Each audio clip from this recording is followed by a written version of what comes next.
If you're new to using film monitors like this, like I am, and you don't have a battery, and you don't have a mount, then I guess you're SOL.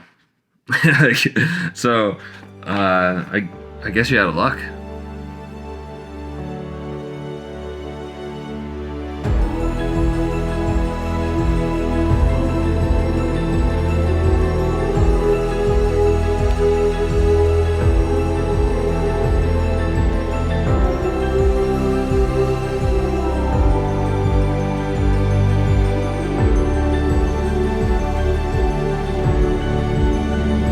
Here's what you'll need to get started. Compatible camera, the Atomos Shinobi II monitor, a battery, the Atomos mount for your camera, the supplied USB-C to USB-C control cable, and last but not least, the HDMI to HDMI mini, depending on the camera you have.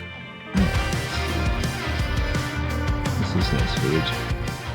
Yeah, trying to avoid this light that looks kind of, yeah, like this is so sweet. Yeah, if you don't mind, just to get a few shots of you. Oh, dude, it's right there.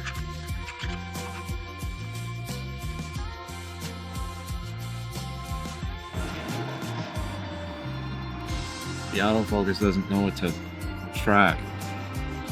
Maybe if you put it on point as opposed to like the facial recognition, because it's... Let's just say this morning did not go as we expected.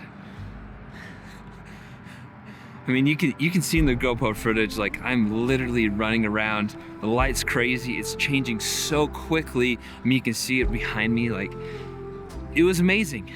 But that monitor, it literally, it was disabling. It was so difficult to use and to make quick decisions. Like, this monitor is not for this style of photography. When it's run and gun, when the light is changing so quickly that you have to make split-second decisions, and if you're not used to something like this, it's gonna hinder you.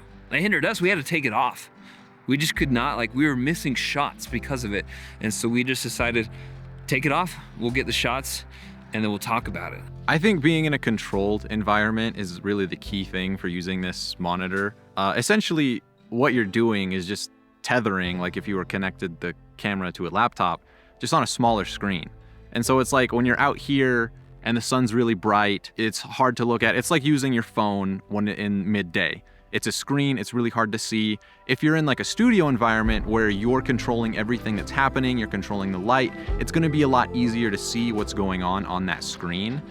But when we had the monitor on, it just became a crutch almost. We quickly realized that this is not the piece of technology that we should be using, as things are changing so quickly, because changing simple camera settings became cumbersome.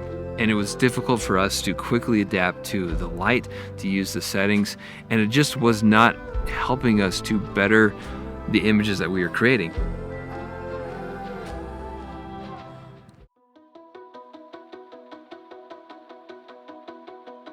Ryan and I are about to test the Shinobi Atomos monitor for video. I'm really kind of excited because we have an A7S III, we have it rigged up, and we have an entire setup that's built for this monitor. And we're going to be filming some behind the scenes of one of my good friends, Josh Peterson, who's a photographer.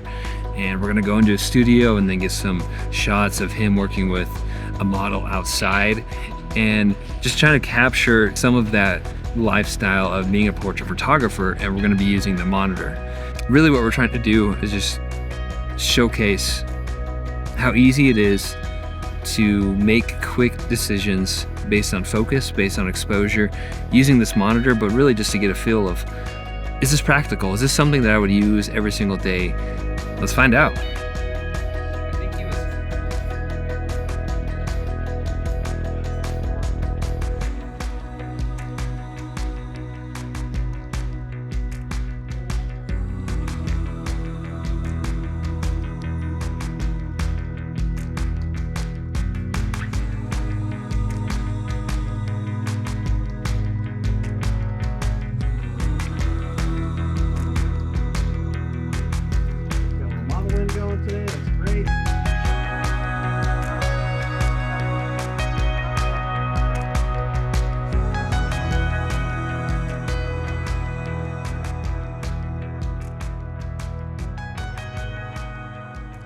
So up until this point, we'd really only tested this monitor based on how applicable it is for photography, but we hadn't really used it and tested it for video. Needless to say, I actually really enjoyed it, and I found that it was a pleasure to use. Now, I did notice that when it was hooked up to the Canon R5, it displayed some of the settings differently, and I don't know if that's because I just don't understand the monitor enough, but when it was hooked up to the Sony, it did not display all of the camera settings.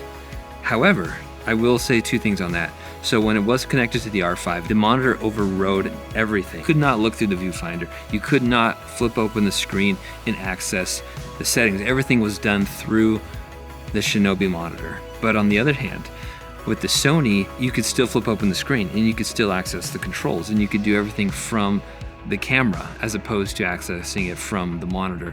If you're going to be spending the entire day filming something and you need a nice run and gun system, I would recommend using this because it's a very accurate picture of what you're going to be seeing. You can quickly adjust and make split-second decisions based on exposure and focusing, which I found to be really helpful because sometimes I don't always trust the autofocus, even on some of the best cameras. Like I would prefer to manually focus or rack focus myself, and having that focus peaking makes a huge difference. And being able to see it in a bright display, it's unparalleled. You can't beat that. And whenever you're looking to purchase a new piece of technology, I always ask myself, is it going to make my job easier, and is it going to help me become better? And if it doesn't do those two things, then it's probably not worth looking at. This is something that is a game changer, I think, for a lot of hybrid filmmakers, indie filmmakers who are using a lightweight setup. This is the way to go. So I'd love to get your thoughts on it. I'd love to get your opinion.